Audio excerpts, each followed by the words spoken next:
Sitten kun aurinko paistaa ja rata on kuiva, niin... Makkarakioskissa mä en ole täällä vielä ollut, mutta lippumiehen monena vuonna. Täällä ollaan nyt Alavudella, pärinä kuuluu ja kertooko Korven Tarmo, että mitä ristus me täällä oikein tehdään? Terve Niklas. Morjens. No niin, mahtavaa. Elikkä meillä olisi täällä nyt vähän ennakkotunnelmia sitten tulevaa SM-osakilpailu viikonloppua varten, joka ajetaan täällä Murronnevalla 23. ja 24.8. Niin tultiin vähän zoomailemaan tänne, että starttiharjoituksia täällä tehdään ja katsotaan tuossa, kun isännät pääsee tuosta uudelta verkolta vetämään vähän ensimmäisiä otoksia. Ja tutkitaan tilanteet täällä ja katsotaan vähän viivasta kuvaa. Ja jos me saataisiin tuolta vaikka joku haastateltavakin tähän, niin sehän olisi aivan loistava juttu vai mitä? Se olisi kyllä aika siistiä ja tuossa niin näytti, että oli kyllä paikallisia ASMP-miehiä, ketä ainakin voitaisiin käydä vähän kiusaamassa, että mitkä on fiilikset kotikisan alla. Kyllä, juuri näin. Vähäpesola Heikki nyt ainakin tuosta pongattiin nopeasti, niin kuin Kerhon oma mies, niin käydään ainakin nyt Heikiltä kysymässä, että kuinka ne valmistautumiset on oikein sujunut, kun ilmeisesti Blockfestikin on tänä viikonloppuna, niin täällä ollaan kuitenkin sotisovat päällä. Kyllä, se kertoo siitä rakkaudesta lajiin. Kyllä, justiin näin. Me ollaan tosiaan Tarmon kanssa lupauduttu ensi viikonloppuna tulla kuuluttamaan tämä näytös, että ollaan tässä nyt taisteluparina ensimmäistä kertaa ja tosiaan ennakkotunnelmissa. Joo, on kyllä mahtavaa, että sai sut kaveriksi tähän. Mä siinä kokeilin näitä kisakuskeja saada, mutta kyllä ne kaikki on tuolla vaan tosi toimissa, niin mä ajattelin, että nyt mä tarvin tähän sellaisen hyvän verbaalisen pumppuhaulikon, niin mä soitin sulle ja onneksi lähdit tulemaan tänne. Mä oon tosi tyytyväinen, että saadaan sun kanssa selostaa tää kisa. Joo, noita kuulutteluhommia onkin tullut itse vähän harjoiteltua tuolla Jääradan puolella. Sama. Mikä on vähän itselle sitten tietysti tutumpi laji, mutta kyllä tuolla crossipuolellakin tietysti tuttuja nimiä on. Ja niin kuin Tarmo sanoi, niin tässä nyt sitten viikko kovaa taustatyötä vielä ja katsotaan, mitä tänäänkin saadaan sitten lisätietoa tuolta kuljettajien suunnalta. Niin. Ja oma tausta on itsellä tietysti, että on täälläkin tullut ajettua sekä SM että kansallisia kilpailuja. Silloin kun autoissa oli vielä mustat rekisterilaatat, niin on niin kuin oltu radalla. Makkarakioskissa mä en ole täällä vielä ollut, mutta lippumiehenä monena vuonna ja nyt sitten vastuullisia selostustehtäviä tuolla kuuluttamossa. Niin tää on kyllä sillä lailla, että on tässä vähän perhosia vattas, kun ollaan täällä niin kuin omilla alueilla kuitenkin. Kyllä, mutta mennään katsomaan tuonne. Tänään oli viralliset starttiharjoitukset, niin käydään katsoa, että olisiko siellä nimimiehiä tosiaan uudella puomilla sitten vetää treeniä. Joo, näin me tehdään.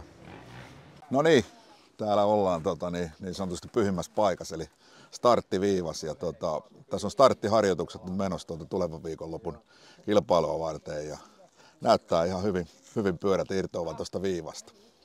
Ei muuta kuin annetaan äijien vetää tuosta vielä muutama startti, niin otetaan vähän nauhalle sitten ja katsotaan sieltä, että miten se sitten etenee tää homma.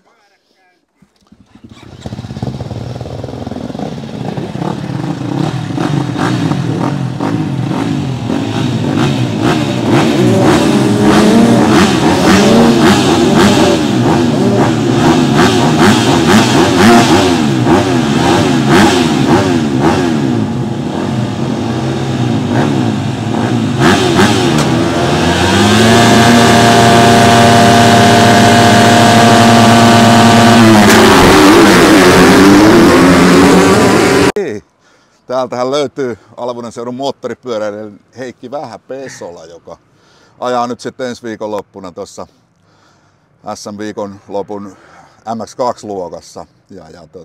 Heikiltä tulin kyselemään vähän tähän nyt, että minkälaiset tunnelmat on tässä kotikisan alla. No totta kai on hyvät fiilikset, kun pääsee ajaa kotiradalle ja rata on tuttu ja on reenattu paljon täällä. Ja toivotaan, että pyörä kestää ja kuski pysyy ehjänä koko viikonlopun ajan, niin eiköhän sieltä nyt saada jotakin ihan hyvää tulosta. Valmistautuminen on mennyt siis hyvin tähän tulevaan koitokseen. On tullut kyllä reenattua täällä nyt tosi paljon ja linjat on tiedossa kyllä hyvin. Joo. Mites tuo uusi lähtöpaikka tuossa, kun on tullut verkot siihen, niin miltä se tuntuu noin niinku? No siis tuntuu kyllä hyvältä, ainakin sarjarosseissa lähti hyvin siitä koko ajan pyöräviivasta, että ei siinä pitäisi olla mitään ongelmaa. Joo, aivan. En ole yhtään katsonut säätiloja, mutta onko jotain semmoista lempikeliä Heikille? sinne viikonlopulle? Sanotaanko näin, että sitten kun aurinko paistaa ja rata on kuiva, niin Siinä silloin on olisi niinku kaikissa paras. Joo, silloin pitää olla tuonne yläkertaan asiat kunnossa, Juu. eikö? Joo.